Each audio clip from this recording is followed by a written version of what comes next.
Hello dear students, यहाँ पर देखिए बच्चों, इस वीडियो में आप लोगों को बताने वाली हूँ बच्चों कि आंसर्स क्वेश्चन है क्लास 11वीं का एनसीईआरटी के जो क्वेश्चंस है बच्चों, जो ऑनली एग्ज़ाम में आते हैं, उन सभी क्वेश्चंस का आंसर बच्चों मैं इस यूट्यूब वीडियो के द्वारा बताने वाली हूँ। चैप्टर पहला है बच्चों, जीव जगत। चैप्टर पहला, जीव जगत, द लिविंग वर्ड से बच्चों एनसीईआरटी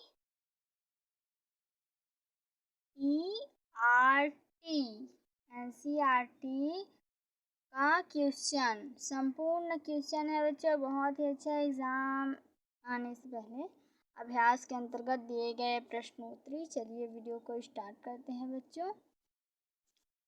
प्रश्न पहला, जीवों को वर्गीकृत क्यों करते हैं? उत्तर, जीवों का वर्गीकरण निम्नलिखित कारणों से किया जाता है। पहला, जीवों की सरलता से पहचान है। दूसरा, अन्य स्थानों के जीवों के अध्ययन हेतु। तीसरा, जीवाश्मों के अध्ययन हेतु। चौथा, समूह बनाकर सभी जीवों का अध्ययन किया जा सकता है जबकि सभी जीवों का पृथक अध्ययन असंभव है। पांचवा, वर्गीकरण से जीवों में समानता व असमानता का पता चलता है जिससे विभिन्न जीवों समूहों के बीच संबंध का ज्ञान होता है। छठवां, विभिन्न टैक्सा के विकास इवोल्यूशन का पता चलता है। इसी प्रकार है बच्चों प्रश्न दूसरा, वर्गीकरण प्रणाली को बार बार क्यों बदलते हैं? वर्गीकरण जो प्रणाली होती है, वर्गीकरण की जो प्रणालियां हैं, उसको बार बार क्यों बदला जाता है? उत्तर, नए उपकरणों और प्रौद्योगिकी के विकास के साथ साथ वैज्ञानिक अध्ययन का भी लगातार विकास होता रहता है। प्राचीन काल में वैज्ञानिक जीवों का वर्गीकरण उनके आवाज तथा गुण के आधार पर करते थे। उसके पश्चात बाह्य आकारिकी वर्गीकरण का मुख्य आधार बन गई। उसके पश्चात सूक्ष्मदर्शी, माइक्रोस्कोप व अन्य उपकरणों की खोज के पश्चात आंतरिक संरचना तथा भ्रौणिक का उपयोग वर्गीकरण हेतु होने लगा। वर्तमान में कोशिका संरचना, गुणसूत्र, क्रोमोसोम्स, जैव रासायनिक विश्लेषण, जीव संरचना तथा डीएनए में समानता का भी उपयोग जीवों के बीच संबंध स्थापित करने में तथा वर्गीकरण में किया जा रहा है। इसीलिए वर्गीकरण प्रणाली का समय के साथ साथ परिवर्तन एवं विकसित की जाती है। इसी प्रकार यहाँ पर देखिए बच्चों, डीएनए का फुल फॉर्म क्या है, इसके लिए आप लोगों के लिए न्यू वीडियो बन गया है बच्चों, जो कि एकदम शॉर्ट है। उसकी संरचना भी दिखाई गई है कि किस प्रकार डीएनए होता है। डीएनए की संरचना और उसका फुल फॉर्म जानने के लिए बच्चों मेरा नेक्स्ट वीडियो है, उसको देखें, शॉर्ट वीडियो। इसी प्रकार प्रश्न तीसरा है बच्चों। प्रश्न तीसरा, जिन लोगों से आप प्रायः मिलते रहते हैं, आप उनको किस आधार पर वर्गीकृत करना पसंद करेंगे? संकेत में दिया गया है। संकेत, देश, मातृभाषा, प्रदेश जिसमें वे रहते हैं, आर्थिक स्तर आदि। उत्तर पहला है परिवार के सदस्य, दूसरा रिश्तेदार, तीसरा पारिवारिक मित्र, चौथा स्कूल मित्र, पांचवा सहपाठी, छठवां है वयस्क, अपने से बड़े, अपने से छोटे, समान उम्र वाले, सातवां है लिंग, स्त्री या पुरुष के आधार पर, हाइट के आधार पर है बच्चों, ऊंचाई, और नौवां है खेल मित्र के आधार पर हम अपने मित्रों को, अपने प्रायः मिलने वाले लोगों को पहचान सकते हैं। इसी प्रकार नेक्स्ट है बच्चों प्रश्न चौथा, वैशिष्ट तथा समिष्ट की पहचान से हमें क्या शिक्षा मिलती है? विशिष्ट तथा समिष्ट की पहचान से हमें क्या शिक्षा मिलती है? उत्तर में लिखेंगे वैशिष्ट, प्रत्येक वैशिष्ट में कुछ विशिष्ट लक्षण होते हैं जो उसकी समिष्ट के अन्य समिष्टियों में नहीं पाए जाते हैं। समिष्ट का है पहला पॉपुलराइजेशन जिसको बोला जाता है। पहला है प्रत्येक समिष्ट जनन में पृथक, दूसरा है पृथक होती है। दूसरा, एक समिष्ट के सदस्य आपस में अंतर प्रजनन करके नए जीव को जन्म दे सकते हैं। तीसरा, एक समिष्ट के सदस्यों में समानता होती है तथा ये अन्य समष्टि से असमान दिखाई देते हैं। चौथा है समष्टि के प्रत्येक सदस्य का कैरियोटाइप समान होता है। पांचवा है एक समष्टि के सदस्यों में आंतरिक संरचना में समानता पाई जाती हैं। इसी प्रकार पांचवा क्वेश्चन है बच्चों पांचवा। अगर बच्चों वीडियो अच्छा लग रहा हो तो लाइक शेयर कमेंट जरूर करें बच्चों। एंड इसी प्रकार है बच्चों प्रश्न पांचवा जो कि बहुत ही आसान है। आप आम का वैज्ञानिक नाम लिखिए, इनमें से कौन सा सही है। यहाँ पर देखिए मैंजीफेरा इंडिका दिया गया है, थोड़ा तिरछे टाइप में दिया गया है मैंजीफेरा इंडिका। तो उत्तर में लिखेंगे बच्चों तिरछे वाला जो आया है नेक्स्ट वाला, ये वाला आंसर आएगा। ये वाला आंसर राइट है, क्योंकि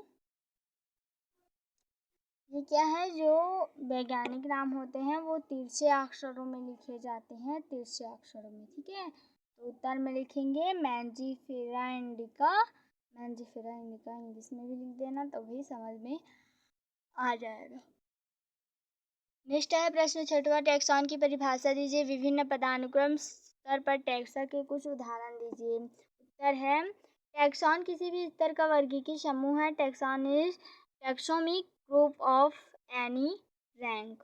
यह किसी भी स्तर पर जीवों के समूह को निरूपित करता है। उदाहरण के लिए मक्का स्पेसीज जिसको बोला जाता है, रोजेस, गेन्यूस, घास फैमिली, कोनीफेर ऑर्डर, द्विबीजपत्री क्लास, बीजीय पौधे डिवीजन। शब्द टैक्सॉन सर्वप्रथम 1956 में आईसीबीएन का फुल फॉर्म है international code of botanical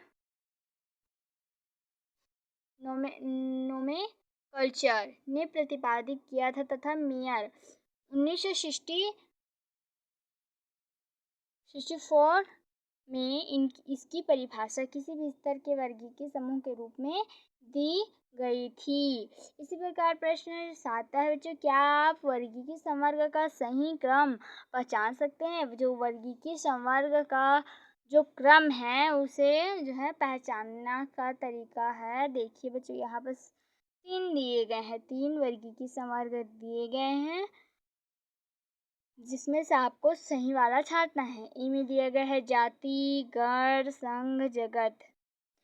B है वंश, जाति, गण, जगत। इसी प्रकार सी है जाति, वंश, गण, संघ, ठीक है। स्पेसीज, गेन्यूस, ऑर्डर और फैम। यहाँ पर देखिए उत्तर में सी वाला आंसर जो है बच्चों राइट है, जाति, वंश, गण और संघ।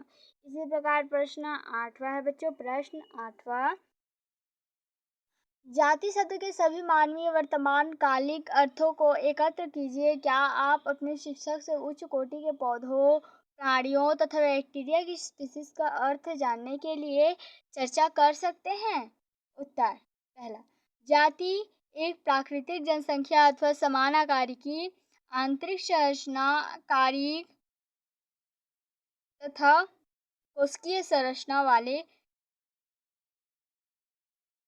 जीवों की प्राकृतिक जनसंख्या है। दूसरा है जाति वर्गीकरण की आधारीय इकाई बेसिक यूनिट है, जिसमें एक जाति के जीव समान आनुवंशिक गुण रखते हैं। तीसरा है जाति स्पीशीज ऐसे संरचनात्मक रूप से समान जीवों का समूह है जो आपस में मुक्त लैंगिक जनन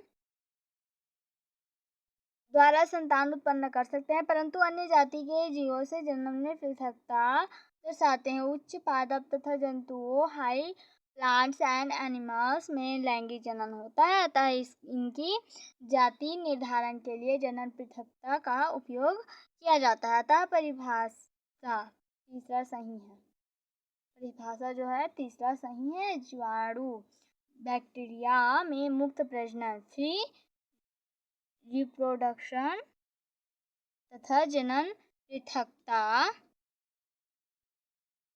नहीं पाया जाता, इसलिए जीवाणुओं की जाति का निर्धारण आकारिकी मोर्फोलॉजी के आधार पर किया जाता है। अतः परिभाषा पहला भी सही है। इसी प्रकार प्रश्न 9 बच्चों शब्दों को समझाइए तथा परिभाषा लिखिए।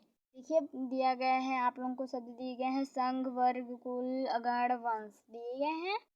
ये देख लीजिए, ये एनसीईआरटी के पूरे क्वेश्चन का आंसर मैं यहाँ पर बता रही हूँ बच्चों, जो कि बहुत ही आसान है। देख लीजिए, उत्तर है संघ। समान गुणों वाले वर्गों को एक संघ में रखा जाता है, जैसे मत्स्य, उभयचर, सरीसृप, पक्षी तथा स्तनधारी जंतुओं को एक ही संघ में कॉर्डेटा में रखा गया है। इन सभी जंतुओं में रीढ़ की हड्डी पाई जाती है, यानी बच्चों जो रीढ़ की हड्डी पाने वाले जीव जंतु उसको संघ में रखा गया है। वर्ग, समान गुणों वाले गण को एक वर्ग में रखा जाता है। गण प्राइमेटा, ऑर्डर प्राइमेटा में बंदर, गोरिल्ला, चिंपैंजी आदि को एक ही वर्ग में, मैमलिया में शेर, कुत्ता, बिल्ली आदि के साथ रखा गया है, क्योंकि ये सभी स्तनधारी श्रेणी में रखे गए हैं। इसी प्रकार है बच्चों कुल फैमिली जिसको बोलते हैं। जिस प्रकार समान गुणों वाली जाति को एक वंश में रखते हैं, उसी प्रकार समान गुणों वाले सभी वंशों को एक कुल या कुटुंब फैमिली में रखते हैं। जैसे आलू, टमाटर, बैगन में कई गुण समान होते हैं, इसीलिए इन्हें एक ही कुल सोलनासी में रखा गया है। कुटुंब को वर्धिक, वेजिटेटिव तथा जन्य लक्षणों के आधार पर विशेषीकरण किया जाता है। उदाहरण के लिए शेर, बाघ तथा तेंदुआ को वंश पैंथेरा जैसे कि लियो पैंथेरा, ये सभी जो है आते हैं पैंथेरा में। बिल्ली फेलिस के साथ कुटुंब फेलिडा में रखा गया। इसी प्रकार कुत्ता और बिल्ली में कुछ समानता तथा कुछ अंतर होते हैं। इन्हें दो अलग अलग कुटुंबों क्रमशः कैनिडी तथा फेलिडी में रखा गया है। इसी प्रकार गण है बच्चों, गण ऑर्डर जिसको बोला जाता है। समान गुणों वाले कुलों को एक गण में रखा जाता है। उदाहरण के लिए बिल्ली, कुत्ता तथा शेर को एक ही ऑर्डर कोर्निवोरा में रखा गया। पौधों को कॉन्वोलेसी तथा सोलेनेसी कुटुंब को एक गण पोलीमोनियलस में पुष्पीय गुणों के आधार पर रखा गया है। वंश है बच्चों, वंश इसको गैन्यूज बोला जाता है। वंश संबंधित स्पीशीज का एक समूह है। Genus is a group of related species. वर्गीकरण में वंश का बहुत महत्व है। द्विनाम पद्धति के अनुसार किसी भी स्पीशीज को तब तक कोई नाम नहीं दिया जा सकता जब तक कि वह किसी वंश के साथ ना हो। प्रायः एक ही वंश की जाति के गुणों में काफ़ी समानता होती है। सामान्य गुणों के ऐसे समूह को सहसंबंधी गुण कहा जाता है। ऐसे जाति को एक वंश के अंतर्गत रखा जाता है। एक वंश के अंदर कई जाति हो सकती है, जैसे आम का वंश है मैंजीफेरा, जिसके अंतर्गत 35 जातियों को रखा गया है, जैसे कि मैंजीफेरा इंडिका 35 जातियों में से एक है। एक वंश के अंतर्गत केवल एक जाति भी हो सकती है, जैसे वंश है जिंगो एक वंश है बच्चों में केवल एक जाति है, जिंगो बाइलोबा। ऐसे वंश जिनमें एक ही जाति होती है उसको मोनोटॉपिक जीन्स कहलाते हैं। इसी प्रकार प्रश्न